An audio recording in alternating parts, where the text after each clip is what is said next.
Tara, samahan niyo ako magluto ng simpleng ulam. Simpleng gulay, simpleng kangkong. Ayan, yung kangkong natin, ganito ang paghihimay, nakahiwalay yung tangkay at yung ating dahon. Tapos itong ating 3 bugkos ng ating sitaw. Alisin lang natin yung pinakadulo at hihiwa-hiwain natin. So guys, yung gulay natin ay huwag natin kalimutang hugasan. Ayan, dito sa ating pan, maglalagay lang tayo dito ng mantika. Pagka naglagay na tayo ng mantika at uminit na yan, ay ilagay na natin itong ating tokwa. Iprito lang natin itong ating tokwa hanggang sa mag-golden brown ang lahat ng kulay nito. Guys, itong ating tokwa ay optional lang. Pwede nyong ilagay yan, pwede ring hindi. Sa same pan lang din, maglagay tayo ng bawang at sibuyas, salt and pepper, igisa lang natin na maayos, tangkay ng ating kangkong, pampalasa, sarsaya, oyster sauce. Ito talaga nagbibigay ng linamnam dito sa ating lulutuin. Talaga yung flavor nito, achieve na achieve yung extra special na hinahanap mo. At ilagay na natin itong ating pinritong tokwa.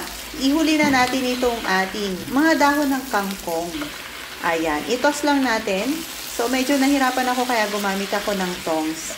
At kapag ka na-half cook na yan, ay pwedeng-pwede na yan.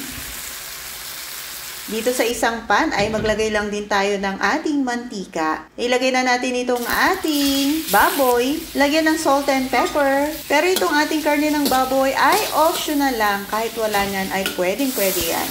Lagyan lang natin ito ng konting tubig, takpan at pakuluan hanggang sa lumambot. Ayan. At kapag ka naluto na ng hustong ating karne, igilid lang natin. Lagyan natin ng bawang at sibuyas. Igisa natin at itong ating string beans o ang ating sitaw. Halu-haluin natin. At syempre, para sa ating pampalasa, sarsaya, oyster sauce, ang bida talaga. Talagang itong nagbibigay ng masarap na flavor dito sa ating niluluto. Kahit na simpleng sitaw lang yan, kapag nilagay mo ng sarsaya oyster sauce ay magkakaroon talaga ito ng extra special na lasa. Lagyan lang natin ng konting tubig, konting paminta pa. Haluin natin hanggang sa maluto ito. Takpan ng kaunti. Pagka kumulo na ng isang beses, para dun sa malutong-lutong na texture, ay ang gawin lang natin ay half cook lang. Pagkatapos nito ay pwedeng-pwede na yan. O diba, nakagawa na tayo ng dalawang masarap na ulam. Itong ating stir-fry kangkong at stir-fry sitaw. I hope nag-enjoy ka. Bye-bye!